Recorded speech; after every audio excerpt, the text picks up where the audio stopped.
So this time of year, we're having a lot of people come into the office with a lot of allergies, a lot of like stuffy sinus symptoms. So today I was gonna go over a couple of ways that we can help here at the office. One of them is a sinus massage. So that's gonna target the 4 different sinuses that we have up in the face. And then also we can do upper cervical adjustments and a lot of work kind of on the lymph nodes surrounding the front and side of the neck as well. So with starting the sinus massage, I kind of go through and check the frontal sinus. Now this one, it kind of goes right above your eyebrows and across your forehead. And usually you'll feel a little bit of kind of almost swelling as you kind of get a bit of gunk that's stuck around up there. And all this does is help to kind of break everything up.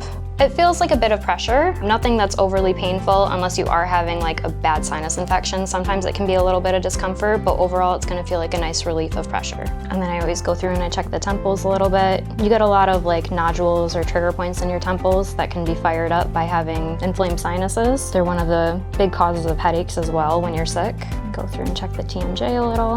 And then that's also why your ears feel plugged really bad, especially if you've been laying down or when you first wake up and they feel like a lot of pressure has settled in them. That's your sinuses kind of clearing out toward your ears a little bit and why you can get a lot of drainage when you're sick. So the next sinuses that you have are your ethmoid and your sphenoid sinuses, and they kind of follow down the bridge of your nose. So I just kind of lightly poke around in there. It doesn't take too much pressure to get these sinuses to release. And I've seen some people get some mild tearing with this just because it's so close to the tear ducts. Overall, the pressure that I use is very light. And then the last sinus would be your maxillary, which kind of is between the corners of your nose and your cheekbones. You just kind of press down, out, and then up a little bit. And this is the one that most people tend to feel just because you're gonna have a lot of like mucus that might come out.